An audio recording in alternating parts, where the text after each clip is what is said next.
Okay, right. Well, welcome to our webinar this morning, which is all about our tips for the tax year end.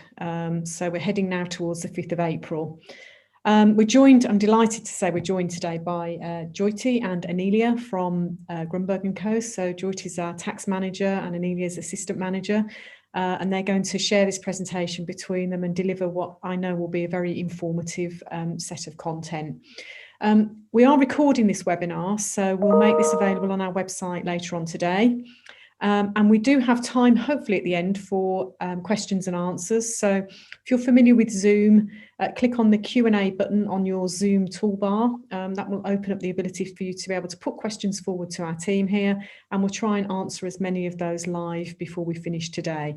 If we don't get to them all, I would suggest, ideally, if you've got any more questions, obviously you can feel free to email us directly and we'll get back to you on a one-to-one basis if necessary. Right, so I will now hand over to Jyoti to get things started, and I'll see you back at the end for the questions and answers. So over to you. Okay, thank you, Jo. Hello, everyone. Thank you for joining us on this year-end tax planning webinar. So my name is Jyoti and I'm here with Anelia today. So as we approach the end of the 2021 tax year, this is a really good time to review your tax affairs and to ensure that you're using all the reliefs and allowances which are available to you, and explore the areas where there are potential tax planning opportunities. Today I'm going to talk to you about tax planning opportunities in personal tax and business tax, and then I'll hand over to Anelia, who will go through IHT, pensions and tax efficient investments. As we go through the slides, we will cover any changes highlighted in the budget earlier this month, and we will answer any questions at the end. So I'll start off by going to business tax. So I've noted down a few areas which we think are noteworthy and we should discuss. So the first area is business asset disposal relief. This was formerly known as entrepreneurs relief. The relief was designed to be an incentive for entrepreneurs to start a new business by reducing the amount of capital gains tax payable when they eventually dispose of certain business assets, provided conditions are met. So with this relief, if you meet the conditions, you'll pay tax at 10% on all gains on qualifying assets. I won't go through the various conditions now, but the point to note here is that the lifetime limit for qualifying gains has been reduced from £10 million to £1 million by the Finance Act 2020. So this relief is not as generous as it was formerly. However, if you are planning to sell your business, it is important that you take advantage of this relief, and I would strongly advise you to contact us and seek advice on how to structure the sale of your business so you can get the most of this relief. I'll move on now to incorporation. So this is relevant for sole traders. So if you're currently a sole trader, it may be in your interest to incorporate your business and trade through a limited company. As a sole trader, you're being taxed on your profits as they arise. However, as a company director, you will only be taxed on income which you draw from the company, either through a salary or dividends or a combination of both. We'll see later that dividends attract a lower rate of taxation. If this is something you're interested in exploring, do get in touch with us and we can provide an assessment on whether an incorporation would be beneficial to you and your business. I'll move on now to research and development tax credits. This is an area where many of our clients have benefited from in recent years. In the UK, companies are able to claim tax relief for their R&D activity. This is a government scheme and is designed to boost innovation by supporting businesses that work in the science and technology sector. As there are different types of R&D relief, depending on the size of your company and if the project has been subcontracted to you or not. So we have made many successful R&D tax credit claims for our clients, and it is worth speaking to us about whether your business activities may qualify for this relief. Claims can be made for the previous 2 years. So if we do find a qualifying claim, there is potential to claim tax credits for the prior 2 years as well. So in the budget, the Chancellor announced a consultation in this area. The government is committed to the R&D scheme and clearly wants to support science and technology in this country. But there is concern about how well the scheme is working and if it's meeting its objectives. There is also concern about how easily HMRC are able to process claims. The consultation covers all aspects of the scheme and closes on the 2nd of June 2021. So there is potential for change in this area. So it may be worth exploring if you could benefit from this scheme sooner rather than later. So please do get in touch with us. I'll move on now to other areas of business tax. So if we look at capital allowances, in the budget, the Chancellor announced that from the 1st of April 2021 to the 31st of March 2023, companies will be able to claim a 130% super deduction capital allowance on qualifying main rate plant and machinery investments and a 50% first year allowance for qualifying special rate assets. These deductions will allow companies to cut their tax bills by up to 25 pence for every £1 they invest.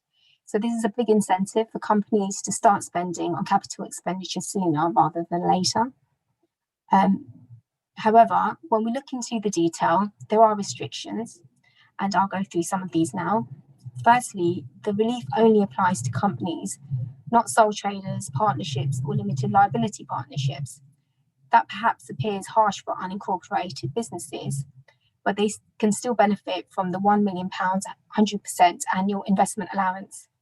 The AIA remains in place, providing 100% relief for plant and machinery investments up to £1 million threshold until the 31st of December 2021.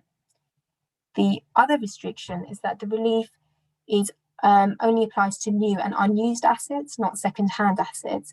So relief is not available for property purchases, except any assets bought unused from a trading property developer. There are also restrictions on hire purchase spending.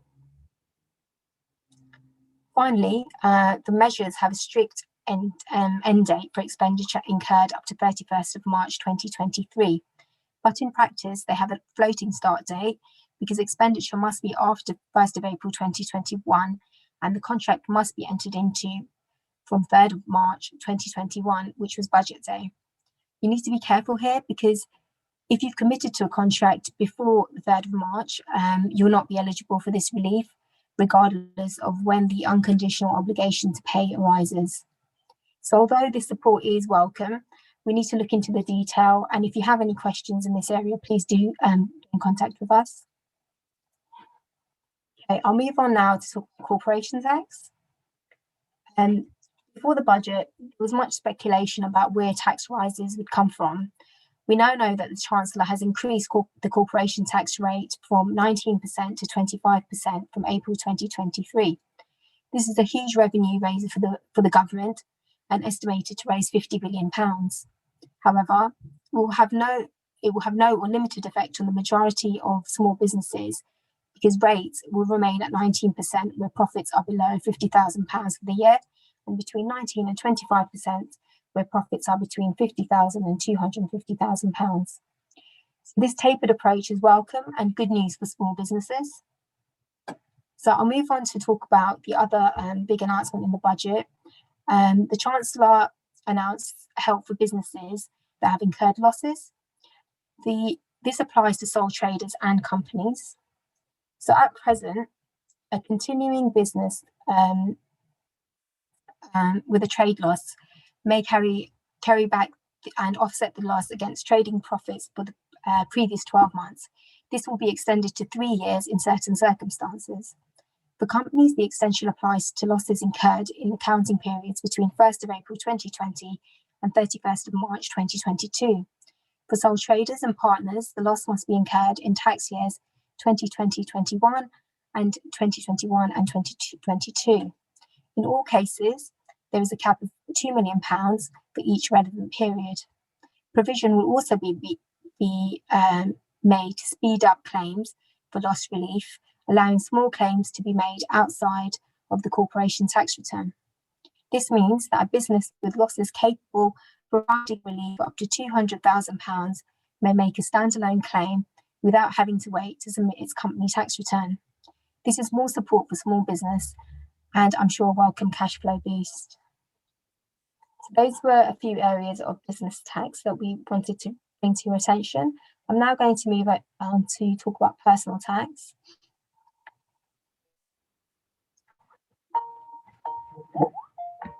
Excuse me.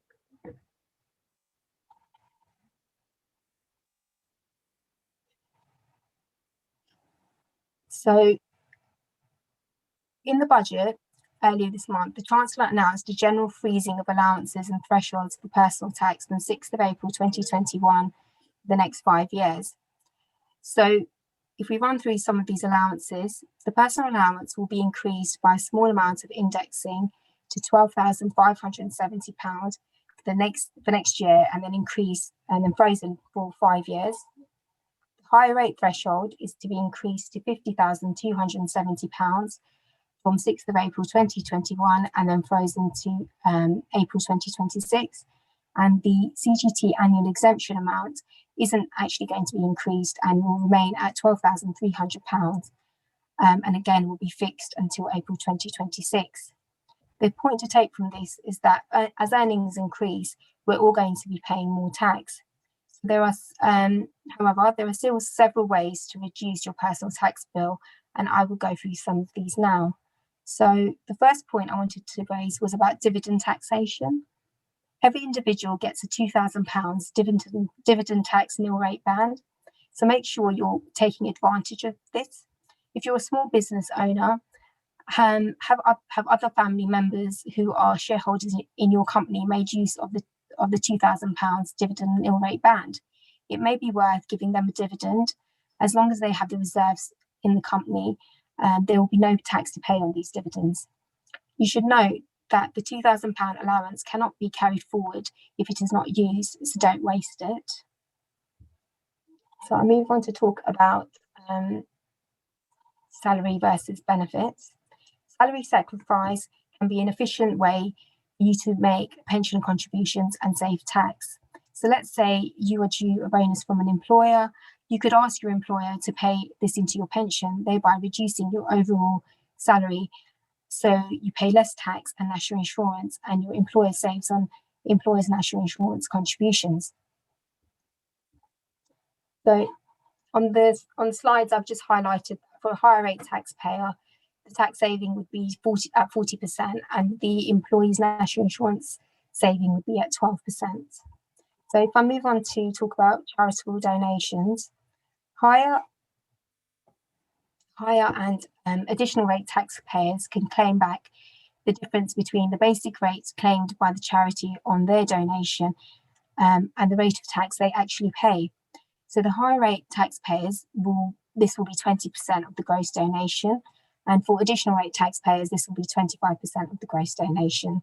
So let's say that you're a higher rate taxpayer and you give a £1,000 donation to a UK charity. The charity claims back basic rate tax of 20% from HMRC. That's 25 pence for every £1 donated. So the charity claims £250, making your gross donation £1,250. You can claim the difference between your 40% rate of tax and the basic rate of tax at 20% claimed. So you claim 20% of £1,250, which is £250. For an additional rate taxpayer, the difference would be 25%, so an even higher, so an even bigger saving for them. Okay, I'm now going to move on to talk about some savings for capital gains tax. So firstly, the first point would be to ensure that you're using your annual exemption. So if you have investments, you may want to sell some shares and make gains up to the annual exemption threshold and utilise your annual exemption before 5th of April 2021. Inter-spouse transfers are also a good way of saving tax. So if you and your spouse or civil partner are living together, any transfer of an asset between you is treated as giving rise to neither a gain nor a loss to the person transferring it. Any amount actually paid is ignored. So if you're planning to sell some assets, you may want to consider transferring assets to your spouse so you can utilise both sets of annual exemptions. You may also want to consider selling assets gradually over a number of tax years to utilise multiple annual exemptions. From an income tax position, if your earnings are between £100,000 to £125,000, and some of this income is from investments such as shares, you may want to consider transferring some of those income producing assets to your spouse, provided, of course, that they are a lower earner. Dividends in excess of the £2,000 allowance will be taxed at basic rate in the hands of your spouse, which is 7.5%. Finally, I just wanted to mention capital losses. So don't forget your capital losses. If you have made capital losses, you have 4 years after the year in which they have arisen to set up against gains. So the 2016-17 losses need to be claimed by 5th of April 2021 at the latest. So thank you, and I hope that was useful. I'm now going to hand over to my colleague Anelia, who will take you through the remaining slides. Thank you, Jyoti. We'll continue with how you can reduce your inheritance tax liability. We'll begin with charitable gifts. If you leave something to a charity in your will, it will not form part of your taxable estate. In addition, you can reduce your inheritance tax bill on the rest of your estate from 40% to 36% if you leave at least 10% of your net estate to a charity. This is also worth considering if you're keen to support your charity after your death. We're moving to family and friends gifts. There is usually no inheritance tax to pay on small gifts you can make out of your normal income, such as Christmas or birthday presents. A small gift would be less than £250. There is also no inheritance tax to pay on gifts between spouses or civil partners. You can give them as much as you like during your lifetime, as long as they live in the UK permanently. You can give away £3,000 worth of gifts each tax year, and the tax year runs from 6th of April to the following 5th of April. This is also known as your annual exemption. You can carry forward your annual exemptions just for 1 year. If you have not used your annual exemption for 1920 tax year of £3,000, you can give away up to £6,000 in the 2021 tax year. A gift can be anything that has value, such as money, property, possession.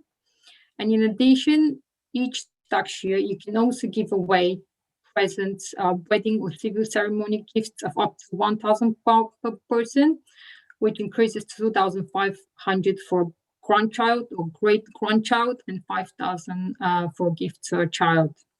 You can also give payments, money to or gift to help with another person's living costs, such as an elderly relative or a child under the age of 18.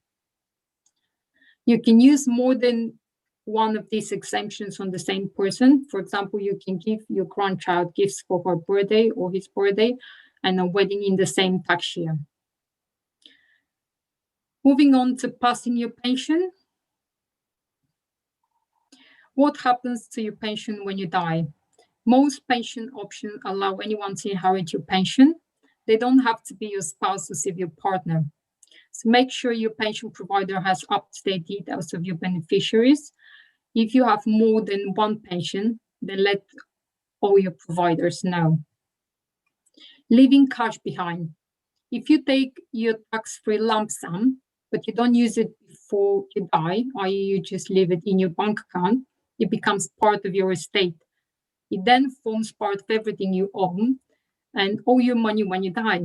So your beneficiaries may need to pay tax, inheritance tax on it.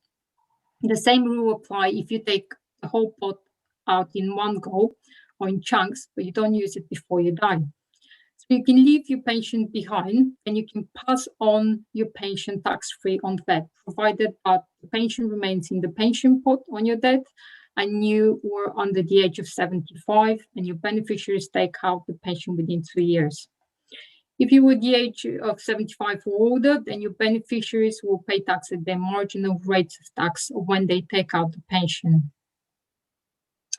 Moving on to trusts. We deal with lots of trusts and many are used in wills or as part of the inheritance tax planning because they allow people to control how their assets are used after they have been given away. People also use them to help pay for school fees, provide financially for children or vulnerable adults, or protect family assets from divorce. They're likely to become less popular with the new registration requirements, forcing trusts to list on the government register or risk penalties. Since 2017, the government introduced new rules. The new rules require certain types of trusts to report information to a government online registered called the Trust Registration Service. This came as a result of a new EU-wide directive to tackle money laundering.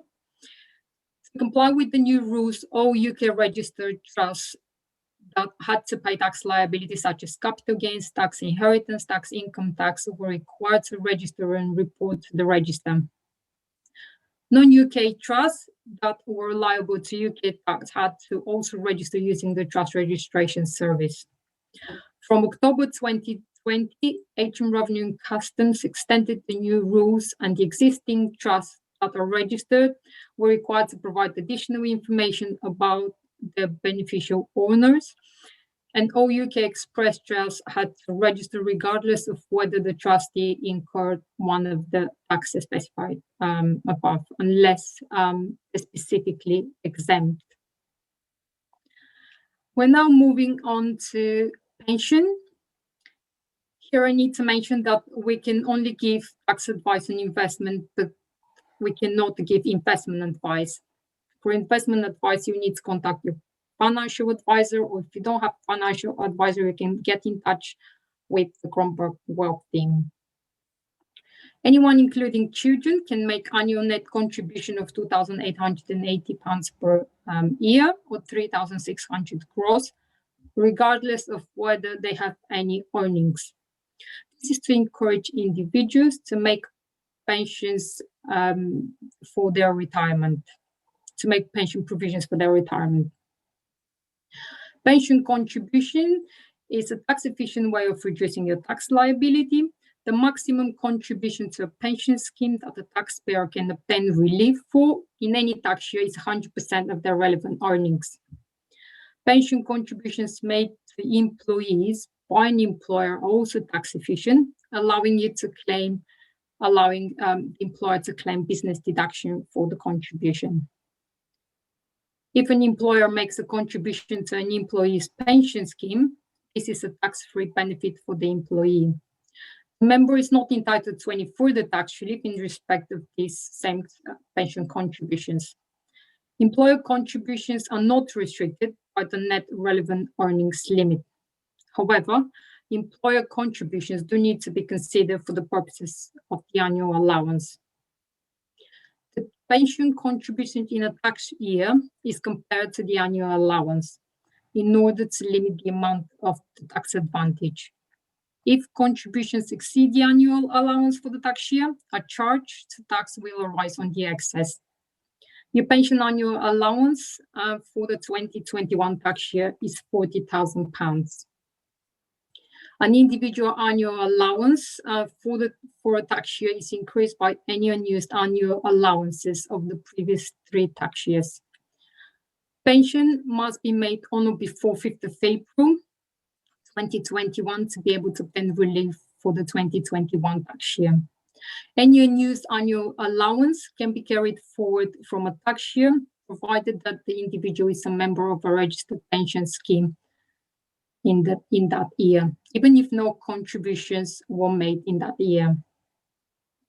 In 2021 tax year, the annual allowance is reduced by £1 for every £2 of adjusted income in excess of £240,000, but the annual allowance cannot be reduced below £4,000. The maximum restriction will apply to taxpayers with adjusted income of £312,000 or over. Now, moving on to lifetime allowance. In addition to your annual pension allowance, you also have a lifetime allowance, and the lifetime allowance for 2020 tax year stands at £1,073,100. The lifetime allowance was previously reduced by the Financial Act 2011 and 2013. And to protect the individuals who thought they would be affected by the reductions, transitional protection regimes were introduced. Legislation will be introduced in Finance Bill 2021 to remove the annual allowance linked to the consumer price index increase for the next 5 tax years. The change will maintain the standard life allowance of 1,073,100 for the tax years 2021 to 2022 and to 2025 to 2026. As the lifetime allowance is not reducing, there is no need for transition protection regime from 6th of April 2021. The change will take effect from that date. If your pension fund exceeds the lifetime allowance, a tax charge will be levied on the excess when you take a lump sum or start drawing your pension. Now, moving on to pension drawdown. If you are 55 or over, you may be able to start drawing on your pension benefits now from a pension such as SIP, even if you're still working. It's a way of using your pension pot to provide you with regular retirement income. The income you get depends on the performance of the fund. If you have income-producing assets, you may choose to leave your pension in the pension pot for as long as possible to avoid being taxed at the higher and additional tax rates. By delaying taking a pension until a later date, the pot continues to grow tax-free. This potentially provides more income once benefits are eventually taken. Pension contributions can continue to be made until the age of 75, and tax relief will be obtained. There are various options to draw down on your pension. You can leave the pot untouched for as long as possible, or you can take 25% of your pot tax-free, and the rest will be taxed as non-saving income. We're now moving on. If you need any planning pension advice, obviously you need to contact your financial advisor. We're now moving on to tax-efficient investments. And this slide is listing all your investments such as ISAs, EIS, SCIS, VCT, and SIP. We'll start with ISA. You can save up to £20,000 in ISA in 2020 tax year. And the four types of ISA: cash ISA, stock and shares ISAs, innovative finance ISAs, lifetime ISAs. You can put money in one type of account or split the allowance across some or all of the other types. So who can open an ISA? So anyone at the age 16 or over can open a cash ISA, and anyone at the age of 18 or over can open a stock and shares innovative finance ISA. Anyone between the age of 18 and 40 can open a lifetime ISA. Lifetime ISAs are to encourage young people to save, and individuals can save up to £4,000 each year, and the government will contribute a bonus of 25%. We're now moving on to EIS, SES, VCT, and SIP, which are schemes which works on the same principle and all four provide generous relief. So we will just look in details at the EIS investment. EIS is a tax relief scheme created by the government to encourage investment in seed stage startups businesses. EIS investments provide generous tax relief for investors, allowing up to 30% of your investment to be claimed back in income tax relief and offering significant capital gains tax reductions.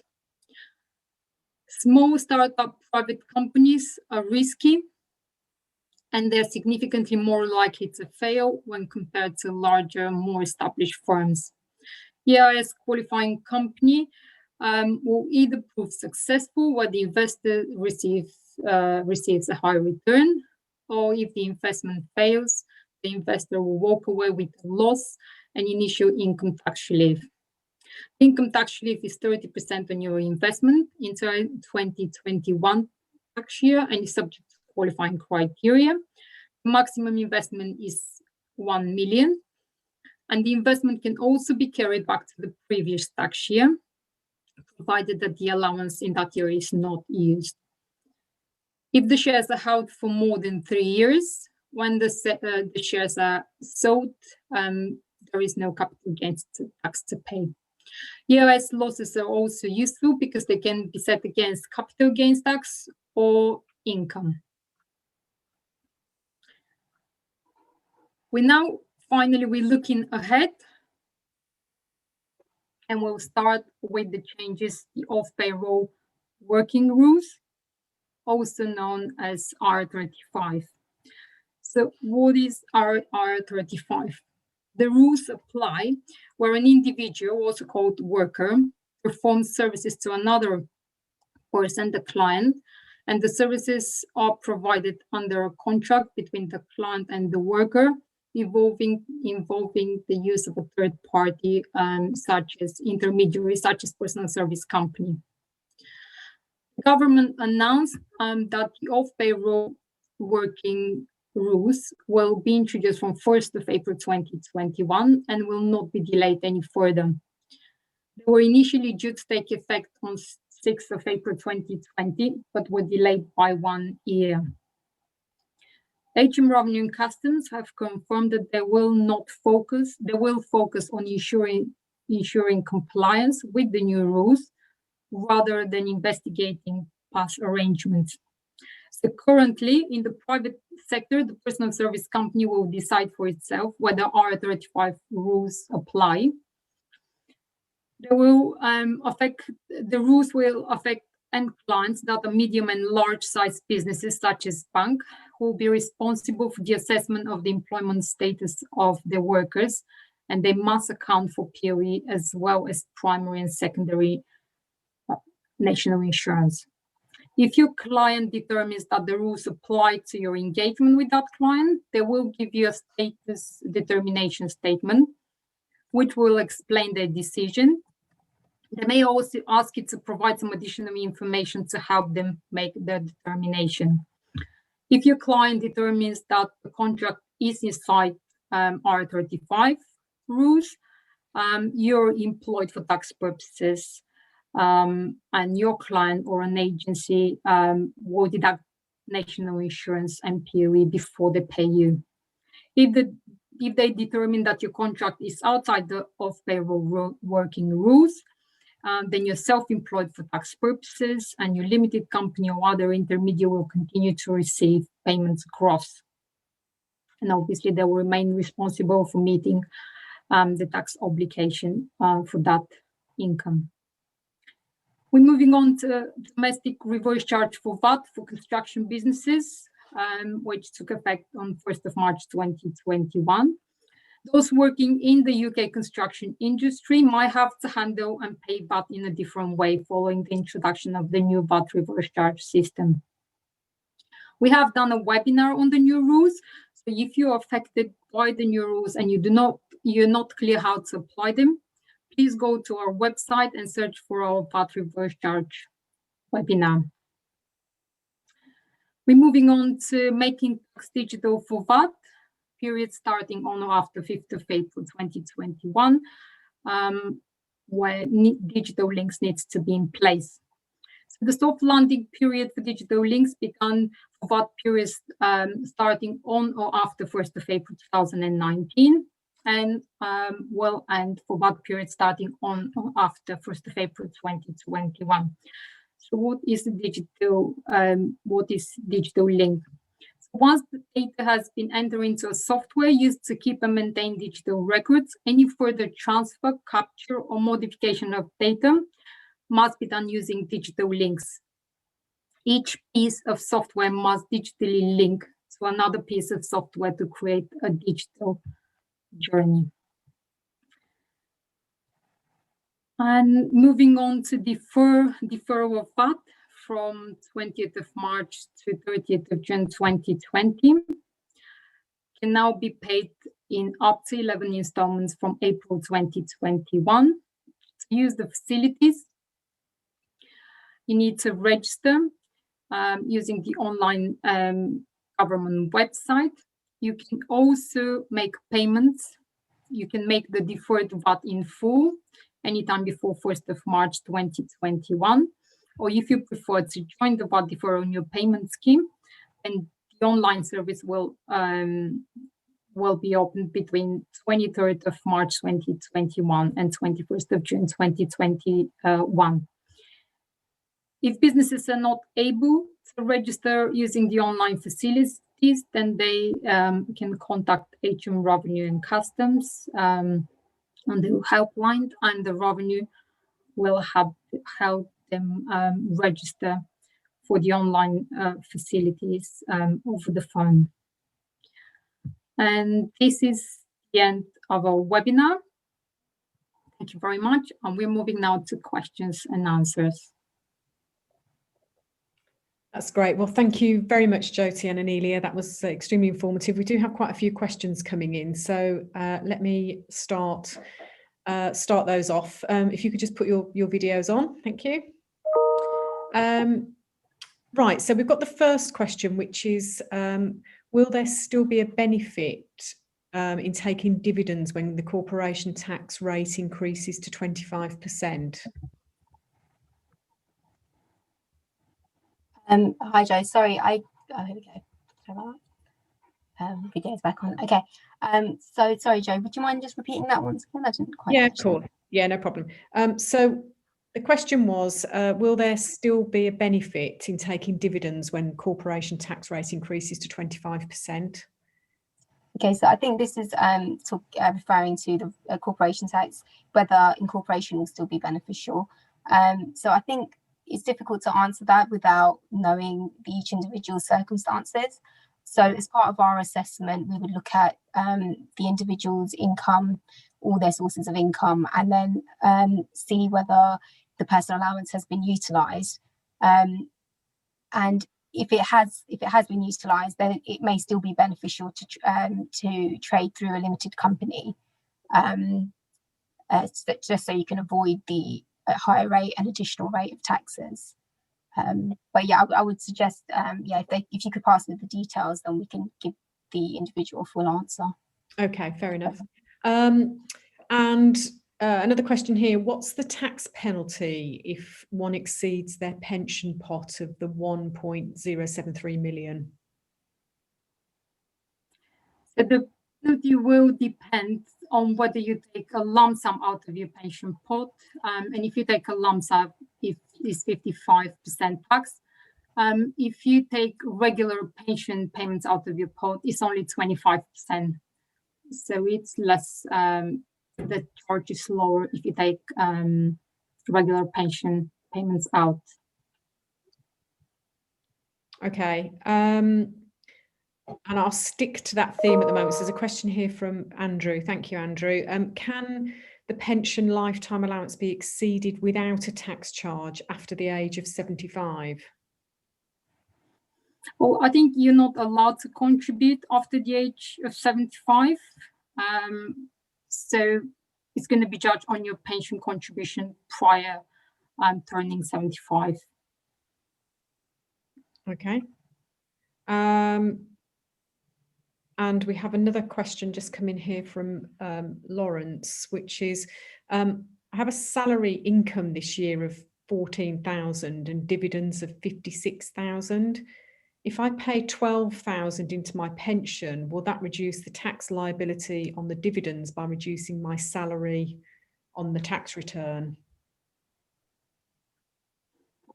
Yes. So is that if I pay 12,000 into my pension, I assume that's a private pension.